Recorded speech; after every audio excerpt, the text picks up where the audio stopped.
March 27.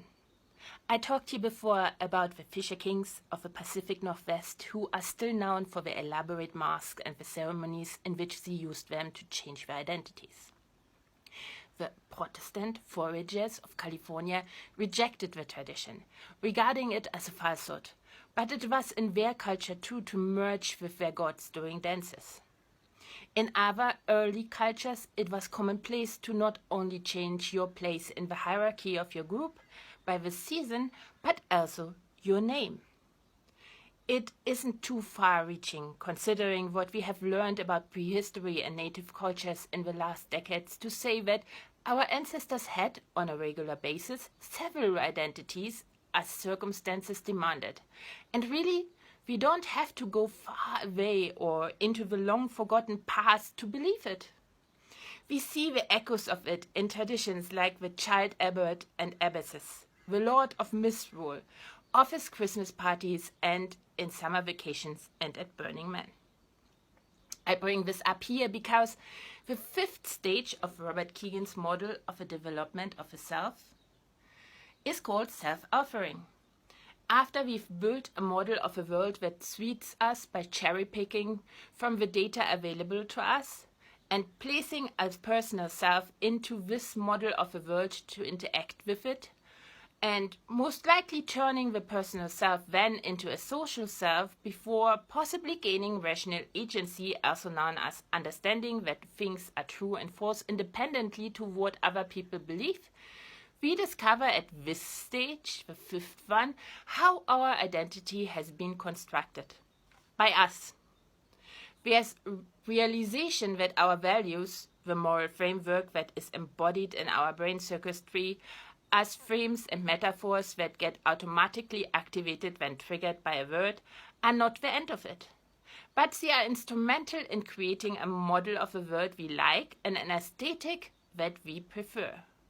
The more we understand this, the more we realize that identity and interpersonal interaction is a costume, a mask, a name, whatever you want to call it.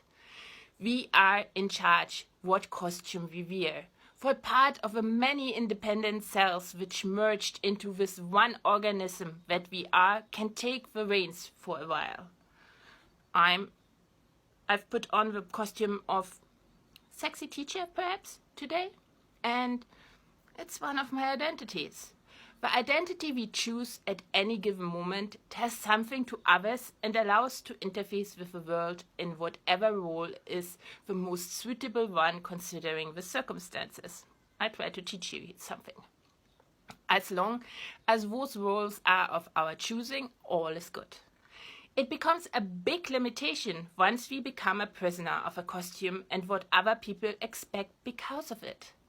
It seems our ancestors were keenly aware of that, just as we were acutely aware of the fact that we cannot not wear a costume. Basically, everything we wear and present to others is something that's to some degree an expression of what we are, but it doesn't reflect the whole as is. And B, society and identity are tied to each other. Once we get locked into just one persona and forget, or are made to forget, that there's something else behind the puppet that we are playing, the societal order is locked into this one constellation as well, into which the puppet fits.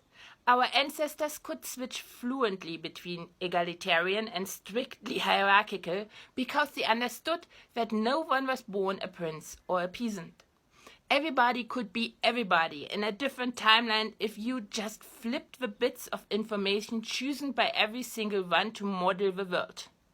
For thousands of years throughout human history, this knowledge was kept alive the way all knowledge is kept alive, by practicing it, by shaking things up, until a monkey wrench was thrown into the wheel so they stopped turning and the material world was made the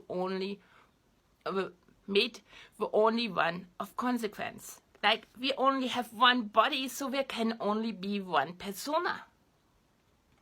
We need to start practicing the switch again, also known as thinking. Make a habit out of thinking. Let's turn thinking into a movement so we can adjust our identities and the ways we choose to live together again to the situations. Like, comment, share, and as always, thank you for gifting me with a few minutes of your most precious, your lifetime.